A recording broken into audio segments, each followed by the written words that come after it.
This video is for HO scale model railroaders. My first videos on YouTube were HO scale train videos. And I don't know if you've continued watching some of my videos concerning the trains, and I wanted to say that the comparison between point to point or loop, you could have a large loop and you could treat it as a point to point.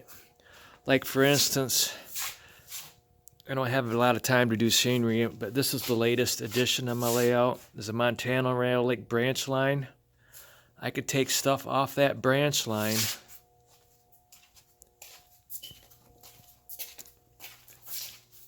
go around the wall there, all the way around. This basement's 30 by 30.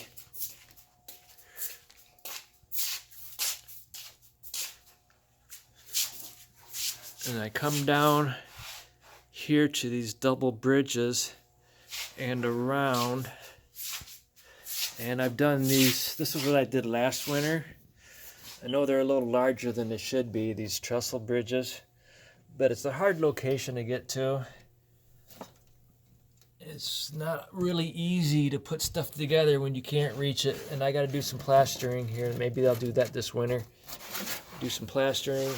Finish this here. And they had an accident there. So anyway, you got the Montana Rail Link branch line coming down. And there happens to be a cement hopper train sitting here waiting for permission to come into the yard.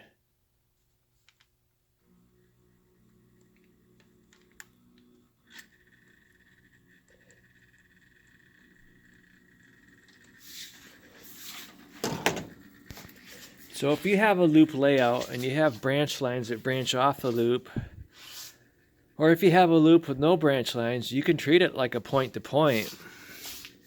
And I don't know if you've ever paid attention, but my turnouts are really, really cheap. I take a paper clip, I bend it, put a screw in wood there, and I manually turn it one way or the other.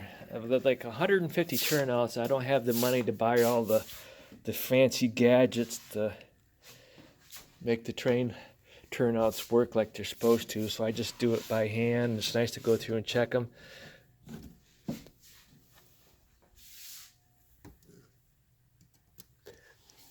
So that train will be coming in. It's got a lens decoder.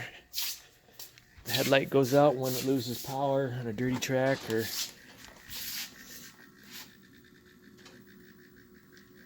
they wouldn't have ditch lights on in the yard anyway. My latest custom locos that I've done since I said I'd stop doing custom locos, but I just can't stop. I'm addicted to it.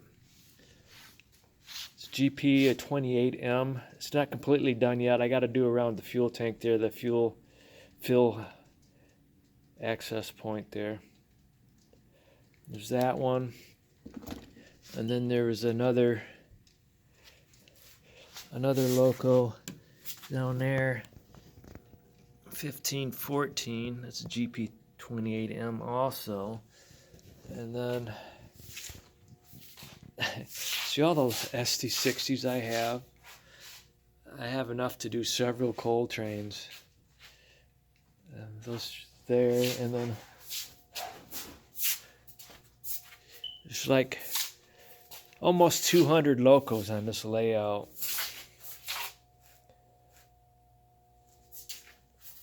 Trying to find a loco takes a while.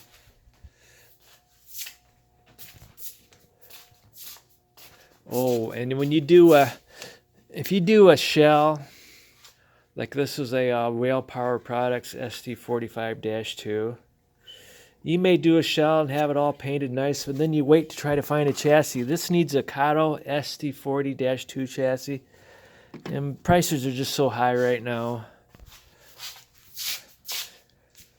I managed to get one for this Fantasy Loco at SD40 chassis for $60. It's kind of expensive, but then there's also these Atlas -8 40 CWs that I want to try to get chassis for. These are Rail Power Product shells. And every time I buy a chassis that has a shell on it, I end up painting it. These are supposed to be GP35 Catos. So every time I paint a shell, I end up with a shell that needs a chassis, and I'm looking to, like this one here is my latest purchase. I needed the chassis for this one here, Twin Cities and Western, and I end up with a shell. Now what am I going to do with a shell? I'll probably end up looking for a chassis for it. See how this train's doing. Oh, and here's another one, my latest ST38 6263, a yard loco.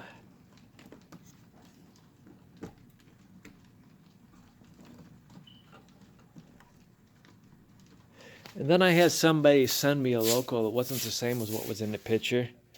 And rather than taking the return, they went ahead and gave it to me. I do believe this is an Athearn 1200, SW1200 or something. I went ahead and I put a Lens Standard Plus decoder in it, and I'm still working on it. But that has a decoder in it. It's got ditch lights on the front and back.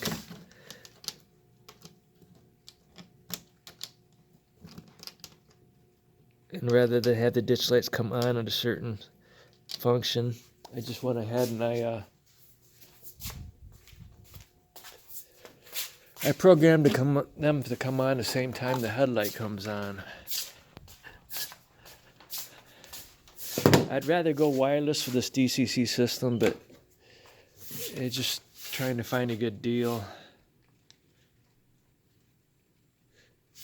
What loco was that?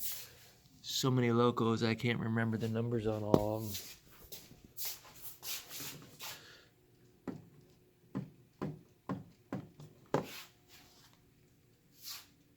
On the front, I have the ditch lights to come on in function 5, and on the rear, they come on when I push 1. So they all come on at the same time, because this only has 4 functions on this decoder. See, didn't spend much money on that loco. And okay, we're in the yard over here with 3031. Time to stop it, put it in reverse, and put some of this into the yard.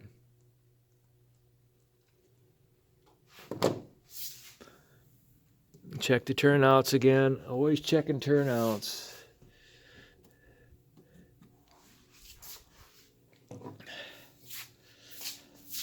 I've got just about one loco of every major railroad in North America.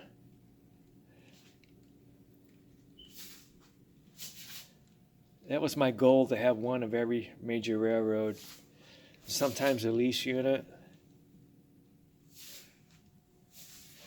And then my son's stuff, because he's too busy with his life and doesn't come here much. Everything that he has, every box down here has got a loco on it. So there's like another 70 locos down here in these boxes.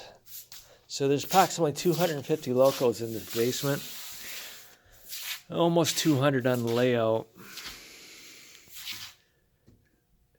And so there's a lot of stuff down here, and it's hard to keep track of everything. And every once in a while, when you turn the system on, you'll have a loco that'll go on full speed and burn out the decoder. These here are Cheap Waters GP9s. I was going to use them my GP28Ms, but I ended up getting some Cato GP35s. And I had a Lens decoder that wouldn't remember the consist number, so you can't really use it with consist, so I just stuck it in. These two locos have one decoder, and it's basically just a yard switcher here for the Montana Rail Link branch line. Oh, and I didn't make this. This came with something that I bought. I bought some track, and this came with it, but it is kind of interesting. It's a little oversized on the structure, but... Wow, this is almost 10 minutes. Sorry to waste your time. Okay, thank you.